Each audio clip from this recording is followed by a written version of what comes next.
Hi everyone and welcome back to my channel and welcome to the first TBR video for 2026. I'm so excited about this because we all know I love a TBR video. So this one is actually going to not involve my TBR jar. Every year when we start a new year, I like to try to sort of clean house a little bit on all of the TBR books that I missed from the previous year. So I'm going to try to tackle all of the books from 2025 that I didn't get to that I had said I was going to get to.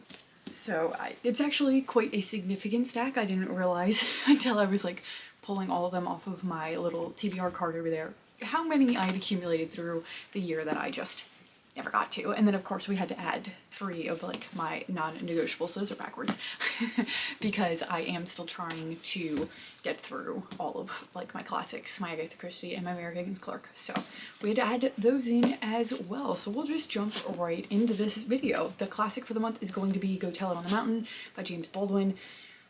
This is, I don't even know anything about this. I think I got this for a class in college and then never ended up reading it for the class. It says it chronicles a 14-year-old boy's discovery one Saturday in March of 1935 of the terms of his identity as a stepson of the minister of a storefront Pentecostal church in Harlem. Wow, there's a lot in that sentence. Baldwin's rendering of his protagonist's spiritual, sexual, and moral struggles of self-invention opened new possibilities in the American language and in the way Americans understand themselves. Okay, that really didn't give me a lot for what this plot is going to be. So we'll kind of go into that one a little bit blind. Sorry about that. Then my Mary Higgins Clark for the month is going to be The Lost Years.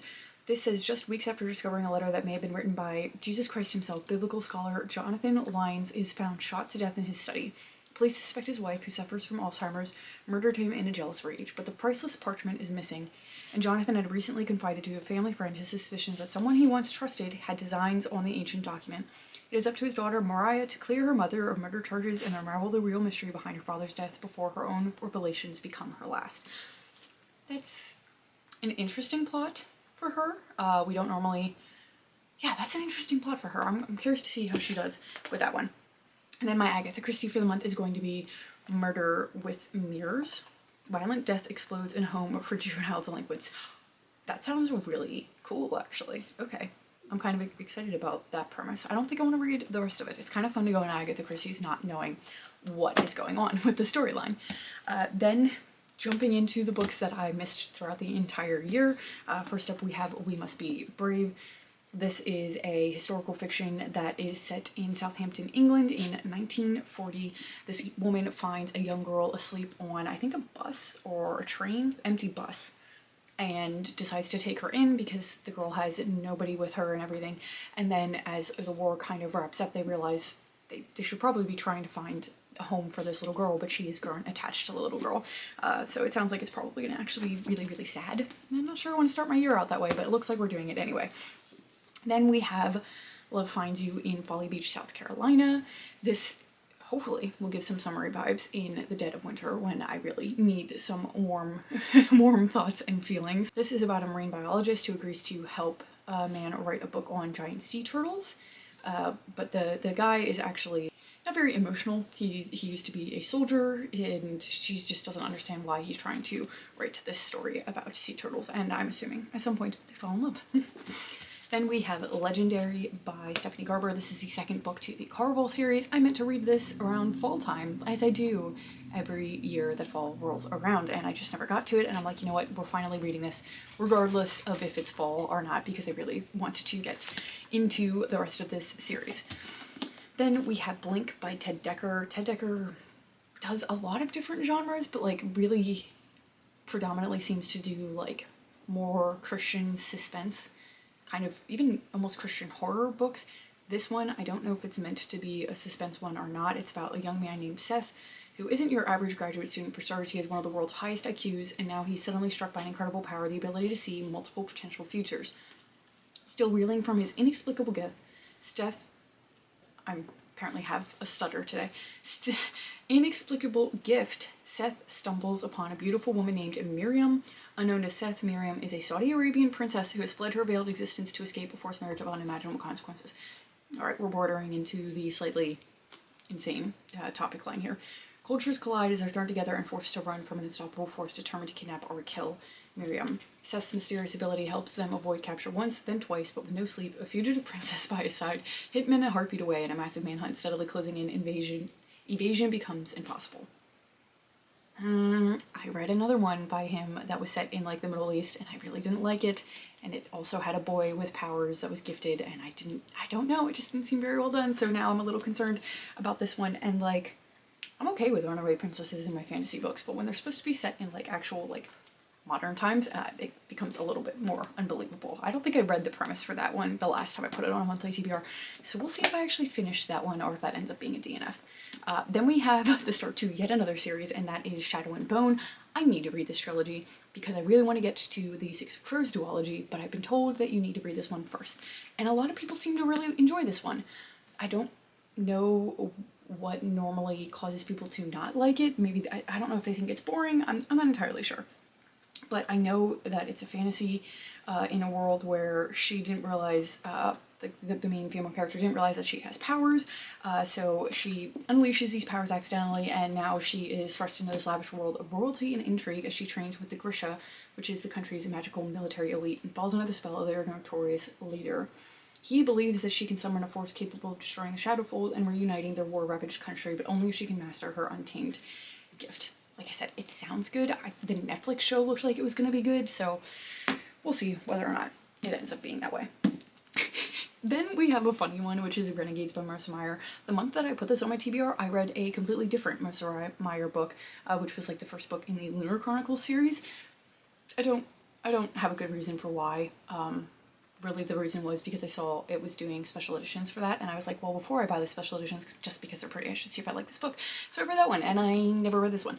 I know that this is set in a world where there's like superheroes, kind of, and that's about all I know. The Renegades are a syndicate of prodigies who emerged from the ruins of a crumbled society and established peace and order where chaos reigned. Nova is the main female character. She has reasons to hate the Renegades, and she's on a mission for vengeance. As she gets closer to her target, she meets Adrian, a renegade boy who believes in justice and in Nova, but her allegiance is to a villain who has the power to end them both. So it sounds like it's actually like the evil side trying to go after the good guys in this, but I'm not entirely sure, but that's what it sounds like. I don't know if this is a series, or it is. I think it's a series because I think the next one's like Supernova or something like that, so we'll see whether or not I enjoy this one. Then we have November Road. This one, I don't really know. Oh, that's right. It's a tense and riveting thriller that unfolds in the shadow of the assassination of JFK, and it's a deeply moving love story about people caught in moral dilemmas for which there are no easy answers and who together find hope against all odds. It really doesn't have much more of a premise beyond that because this is like an ARC edition that I got years ago, and they tend not to always have descriptions on them, so don't know too much about that one.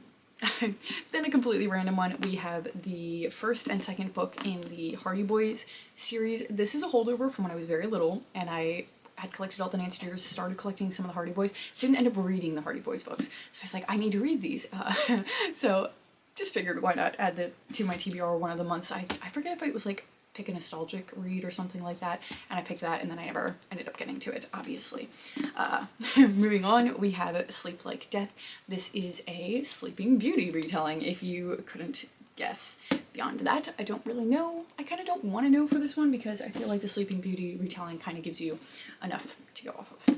Another book that is going to give me some summery vibes is The Identicals by Ellen Hildebrand. All of her books seem to be set on Nantucket, which is just like such a fun setting, and I'm really excited about this. This is about two estranged twin sisters who live on different islands. They decide they're going to switch islands and they're going to swap lives just to kind of get away from all of their respective problems, but unfortunately they realize that there are more secrets, lies, and gossip that they can't outrun just because they decide they're going to switch the islands that they live on.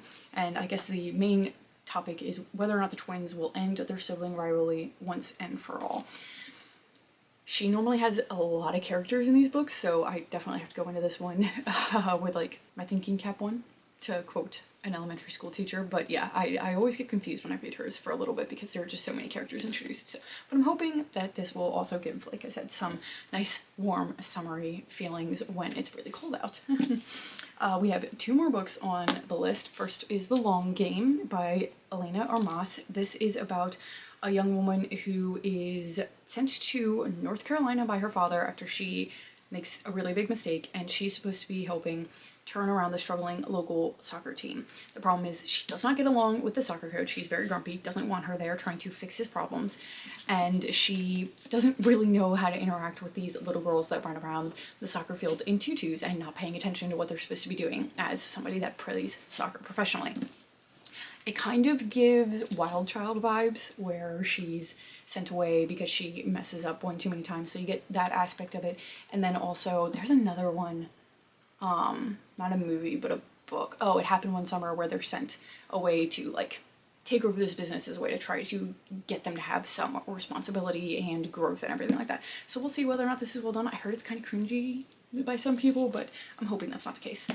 And then lastly, we have The Principle of Moments. This is like a sci-fi book, and I put this off because I didn't think I was going to like it, but I've been getting more into sci-fi, so I'm actually a little bit more interested in it now.